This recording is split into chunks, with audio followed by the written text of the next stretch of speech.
ஒரு தாயா இருக்கிற என்கிட்ட கத்தி கொடுத்தா அந்த பொறிக்கு நாயை குத்தியே கொண்டுடுவேன். நான் பகிரங்கமா குத்தி கொண்டுடுவேன். இல்லைன்னா அந்த ஆணுறுப்பை அறுத்து கொண்டுடுவேன். கேட்கவே அருவருப்பா இருக்கு. அவ்வளோ வெறி வருது.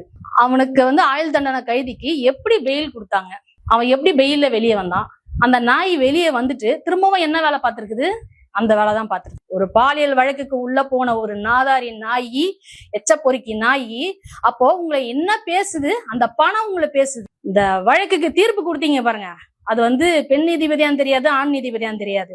ஆனா அவங்களுடைய பொற்பாதங்களை நான் பண்ணிறேன், ரொம்ப பண்ணிறேன் நானு.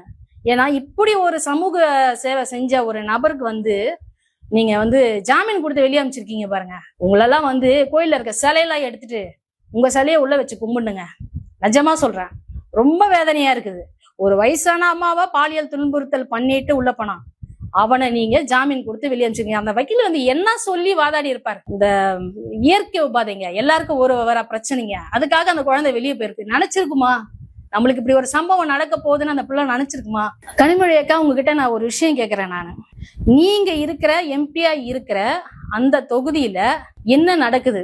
அப்போ அவன் எப்படி வெளியே வந்தான்? சட்டத்தை கையில வச்சிருக்கவங்க யாருன்னா ரொம்ப யாரோலாம் இல்லைங்க, டெல்லியில இருக்கவங்க யாரால கையில வச்சு இல்லைங்க, நம்ம நாட்டை விட்டு அந்நிய நாட்டுல இருக்கவங்க யாராலும் போய் எடுத்துமே வச்சு இல்லைங்க கையில. உங்க அண்ணன் தாங்க வச்சிருக்காரு சட்ட ஒழுங்கு. இதே எதிர்கட்சியில இருக்கும் போது ஒரு விஷயத்துக்கும் அக்கா நீங்க வீட்டு வாசல்ல நின்னு கொடி பிடிச்சிருக்கீங்க, உங்க வீட்டு வாசல்ல நின்னு கொடி பிடிச்சிருக்கீங்க.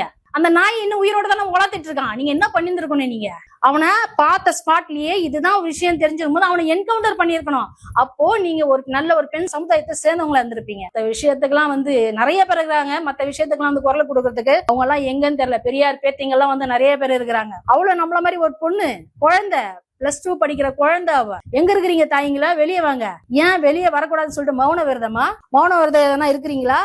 இல்ல இந்த மாதிரி சட்டத்திட்டத்தெல்லாம் எங்க பெரியார் பேசக்கூடாதுன்னு சொல்லி இருக்கிறாருன்னு சொல்லிட்டு எதனா சொல்ல போறீங்களா? எதுவுமே இல்லை.